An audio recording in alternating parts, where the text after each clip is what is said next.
Gini Bu Alif, Ya. saya sebenarnya sudah berencana beberapa hari yang lalu ingin bersilaturahim ke Bu Alif terkait dengan permasalahan yang dihadapi oleh anak didik saya di sekolah. Ya.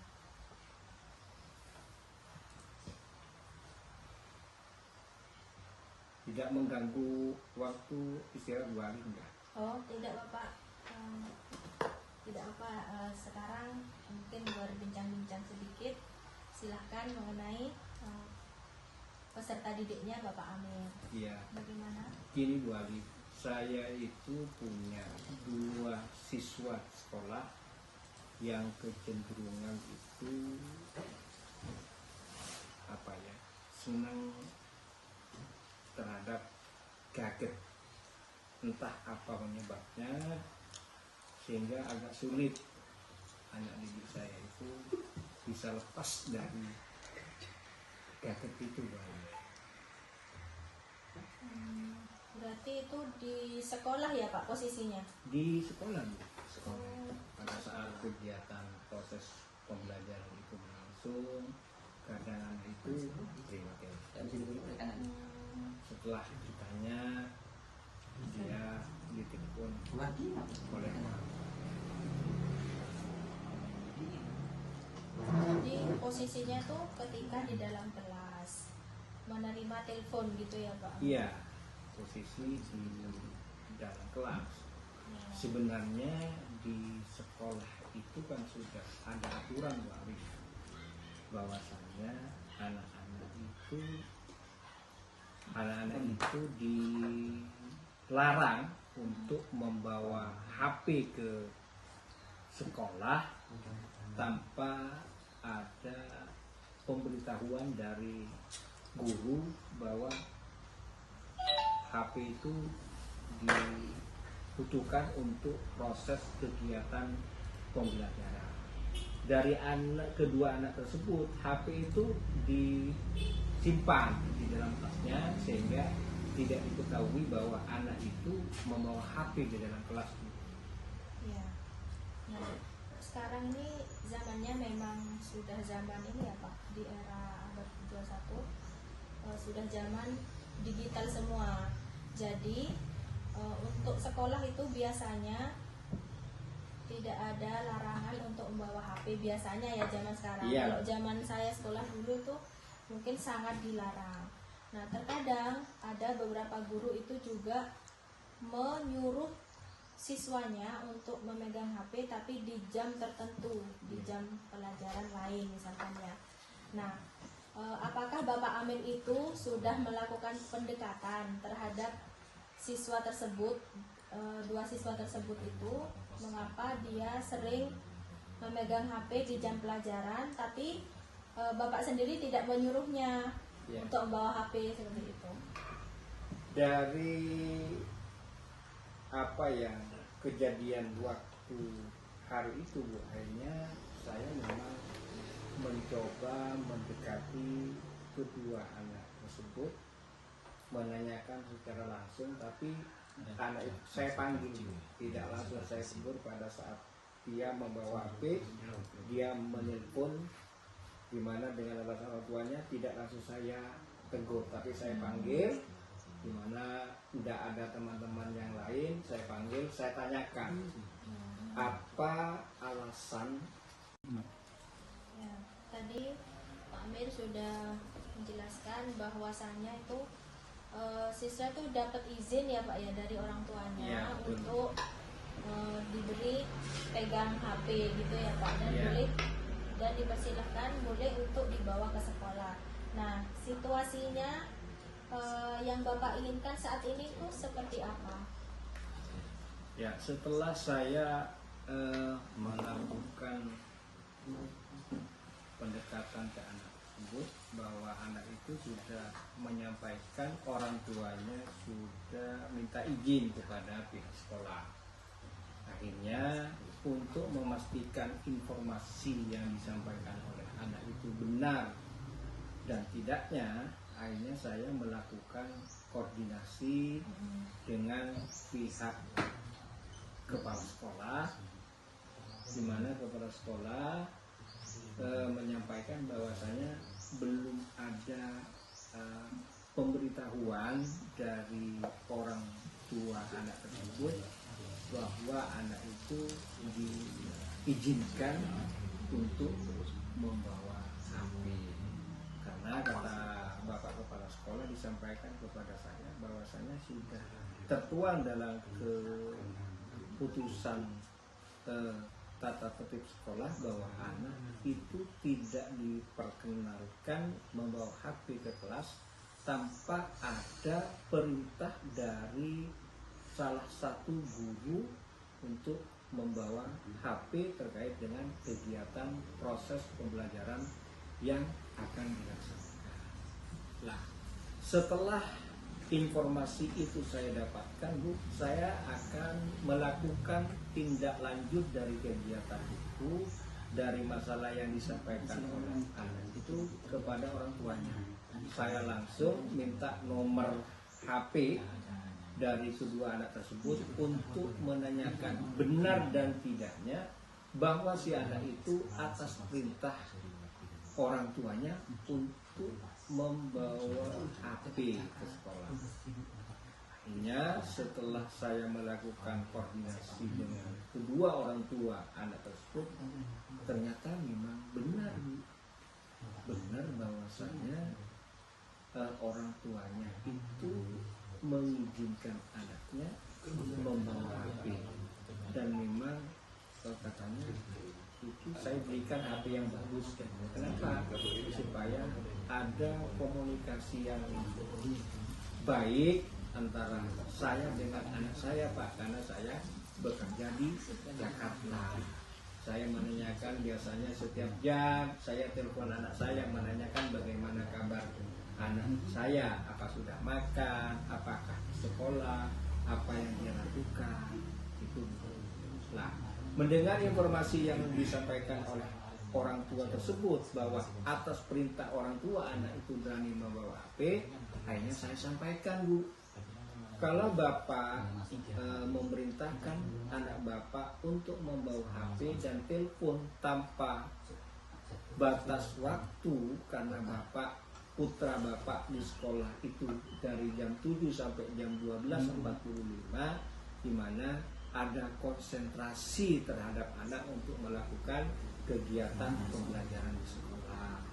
Dan juga saya sampaikan kepada kedua orang tua dari anak tersebut bahwasanya aturan di sekolah itu tidak boleh membawa HP tanpa ada pemberitahuan. Saya tanya, Pak, kepada putra Bapak, katanya Bapak sudah memerintah sudah koordinasi dengan sekolah, minta izin supaya anak Bapak itu diperkenalkan membawa HP. Ternyata setelah saya proses, Bapak masih belum minta izin kepada sekolah. Jadi dengan kesepakatan itu akhirnya orang tuanya mau. Itu yang sudah saya lakukan, tahapan-tahapan supaya anak itu tidak kecenderungan selalu bermain HP dengan alasan orang tuanya. Ya, jadi Bapak Amir sudah berusaha menghubungi orang tua itu ya Pak ya, Sudah. menanyakan dan lain-lain ya. Ya. Nah, di posisi Bapak sekarang, kira-kira dari skala 10% sampai 100%, kira-kira Bapak berada di posisi berapa? Kalau pada saat ini setelah saya melakukan koordinasi pendekatan dengan kedua orang tuanya, sekitar 80% sudah tercapai. Karena kenapa? Yang biasanya anak itu di kelas sering terima telepon setiap 1 jam sekali, akhirnya sekarang sudah bisa mampu ke jam 10, seperti apa yang sudah saya sepakati dengan kedua orang tua tersebut. Tapi saya tidak tinggal diam, Bu. Saya menginginkan anak didik saya yang 2 itu harus bisa lepas dengan kecenderungan HP dan telepon dari kedua orang tua selama jam pembelajaran di sekolah. maksimal sampai jam 12.45 anak itu tidak melakukan komunikasi dengan orang tuanya, dan HP itu dititipkan di guru piket atau guru BP sesuai dengan aturan-aturan yang sudah ada di sekolah ini. Ya, lalu apakah ada hambatan atau gangguan yang dapat menghalangi Bapak dalam meraih tujuan yang Bapak Amir?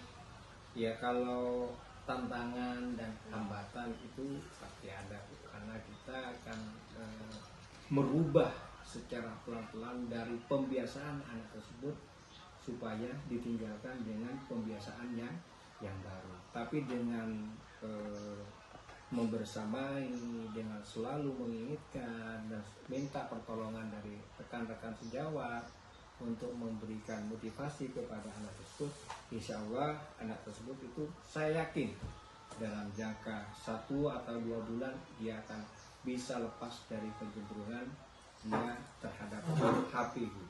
Ya, kira-kira apa solusi terbaiknya untuk meminimalisir hambatan tersebut, Bapak Amir? Ya, harus selalu mengadakan koordinasi dengan kedua orang tua, terus melakukan koordinasi dengan rekan sejawat, dengan kepala sekolah, dan selalu mendekati kepada anak-anak tersebut supaya anak itu bisa terbiasa dari pembiasaan yang jelek menjadi pembiasaan yang baru yang diinginkan, gitu. Ya, itu apakah ada target Bapak untuk melaksanakan itu 1 minggu atau 1 bulan atau kapan untuk melaksanakan rencana aksi yang Bapak lakukan itu? Kalau rencana aksi sebenarnya sudah saya lakukan. Aksi itu sudah saya lakukan, walaupun tahapannya itu sekarang anak itu dari pembiasaannya itu masih mampu di jam 10. Tapi saya targetkan antara 1 bulan atau 2 bulan anak itu sudah bisa lepas 100% dari ketergantungan menerima telepon dari kedua orang tuanya dan megang telepon selama jam pembelajaran berlangsung di sekolah. Karena kenapa saya menginginkan untuk dititipkan kepada BK di sekolah HP yang dia bawa. Ya, menurut Bapak, siapakah yang perlu diminta dukungan untuk menjaga komitmen Bapak tersebut? Ya, pasti satu orang tua, karena dia sebagai yang tahu bagaimana potensi anak. Yang kedua, kepala sekolah. Yang ketiga, rekan sejawat, karena itu sangat berpengaruh di lingkungan sekolah. Assalamualaikum Pak. Waalaikumsalam. Oh, Bu Alif, silakan Bu Alif, duduk Bu Alif. Ya, terima kasih Pak Amir. Dari mana Bu Alif? Ini Pak, baru selesai mengajar dari kelas. Oh, iya. Bu Alif ya, WA saya ya. Ya. Kemarin sempat WA. Ini saya sebenarnya butuh teman ngobrol Pak. Oh. Ya. Iya, kelihatan kalau wajah Bu Alif itu dari luar itu kok auranya kok lain. Apa ada masalah dengan siswa atau apa gitu? Ya. Oh, tapi ini Bu, sebelum ini air dulu Bu. Oh ya, terima kasih Pak Amir. Ya. Gimana Bu Alif? Gimana? Ayo. Gini, sebenarnya ini cuma curhatan biasa aja ya Pak ya. Oh iya. Itu saya tuh kan sebagai guru SMP, guru mapel. Iya. Nah, itu jam saya tuh kebetulan setelah olahraga PJOK ya Pak Iya. ya. Nah, ketika saya masuk kelas di jam saya sendiri, itu ternyata beberapa kali saya menemukan kelas itu kosong. Maksudnya ada beberapa siswa tuh yang keluar. Ternyata setelah saya selidiki, setelah jam pelajaran PJOK, beberapa siswa itu ada di kantin. Oh, gitu. Nah, permasalahannya seperti itu Pak Amir. Jadi saya menemukan masalah, kenapa kok sampai beberapa kali tuh siswa langsung ke kantin gitu. bagi Bu Alif punya masalah terkait siswa yang tidak langsung masuk ke kelas pada saat pergantian jam pelajaran setelah kegiatan pelajaran olahraga. Sudah berapa kali ya Bu Alif ya? Sudah berapa kali? Lebih dari 2 kali. Lebih 2 kali anak tersebut tidak langsung bergegas untuk apa ya? Mempercepat untuk ganti baju untuk mengikuti kegiatan pembelajaran berikutnya di kelas. Malah itu Pak, malah itu sambil bercanda, bukan sekedar beli-beli langsung ke kelas, itu enggak, masih nongkrong gitu istilahnya Pak Amir. Jadi kalau dari hal itu yang sudah berapa kali Bu Alif lakukan karena siswanya selalu lambat masuk ke sekolah setelah kegiatan pembelajaran, terus langkah Bu Alif untuk menyelesaikan permasalahan yang terjadi itu, apa langkah Bu Alif yang dilakukan supaya anak itu di minggu depan dalam kegiatan pembelajaran itu tidak terlambat lagi, maksudnya tidak ke kantin lagi. Apa yang Bu Alif lakukan gitu? Nah, yang saya inginkan ya Pak ya, yang saya inginkan itu tentunya murid itu bisa lebih fokus, terutama dalam mengikuti pembelajaran yang saya berikan. Siswa itu bisa senang menerima pembelajaran, kemudian siswa itu bisa fokus kepada pembelajaran yang saya berikan. Jadi dengan adanya fokus tersebut, dengan adanya senang dalam menerima pembelajaran, jadi siswa itu tidak mudah keluar kelas, seperti itu Bapak. Gitu. Jadi saya sudah menangkap dari apa yang Bu Alif inginkan, itu dari peralihan antara pelajaran PJOK dengan materi Bu Alif, itu Bu Alif menginginkan supaya anak itu fokus terhadap mata pelajaran yang. Assalamualaikum warahmatullahi wabarakatuh. Saya sebagai pengamat terhadap Bapak Amir dan Bapak Sutipno, tadi sudah disebutkan oleh Bapak Amir permasalahannya seperti apa. Kemudian Bapak Tipno juga menyampaikan permasalahannya seperti apa. Nah, di situ sudah tertera solusi-solusi yang sudah disebutkan oleh masing-masing coach.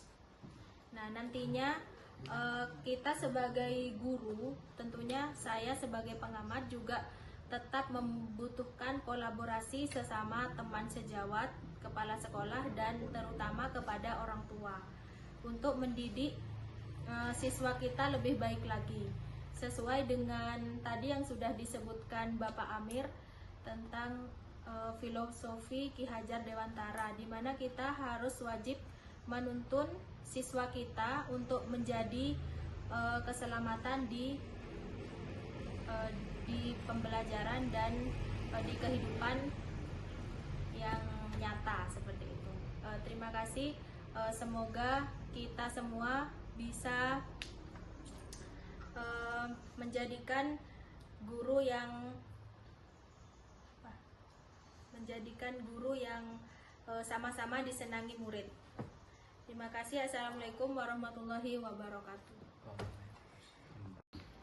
Ya, Assalamualaikum warahmatullahi wabarakatuh. Terima kasih kepada Bapak Sutipno dan juga Bu Alif yang sudah melakukan kegiatan coaching dari permasalahan yang dihadapi, di mana Pak Sutipno sebagai coaching menyampaikan permasalahan tentang kedisiplinan siswa yang terjadi di sekolahnya, sehingga dengan kegiatan coach yang dilakukan oleh Bu Alif memberikan pencerahan dan memberikan solusi bagaimana supaya permasalahan yang dihadapi oleh Pak Sutipno itu diselesaikan dengan baik, dengan memberikan solusi-solusi sehingga Pak Sutipno itu mengambil langkah-langkah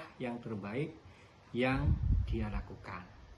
Sedangkan dari permasalahan yang dilakukan oleh, yang dihadapi ya, bukan dilakukan, yang dihadapi oleh Bu Alif terkait sering terlambatnya siswa dalam mengikuti kegiatan pembelajaran saat adanya pergantian pembelajaran dari pelajaran olahraga ke mata pelajaran yang Bu Alif lakukan.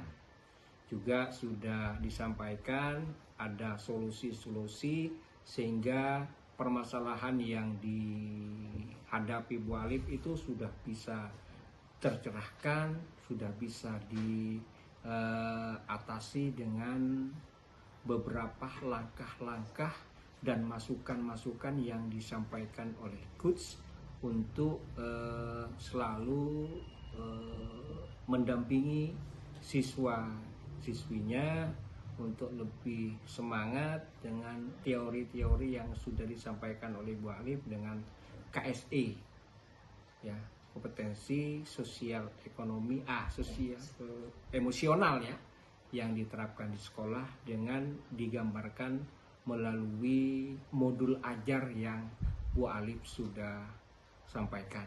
Saya ucapkan tetap bersemangat kepada Pak Sutipno dan Bu Alif sudah memberikan warna yang berarti kepada anak-anak didik kita. Semoga bisa diketuk tularkan kepada rekan-rekan sejawat sehingga apa yang kita harapkan seperti apa yang disampaikan oleh Ki Hajar Dewantara bahwa kita harus maksimal membersamai anak-anak di sekolah. Sekian apa yang saya sampaikan, kurang lebihnya mohon maaf. Assalamualaikum warahmatullahi wabarakatuh.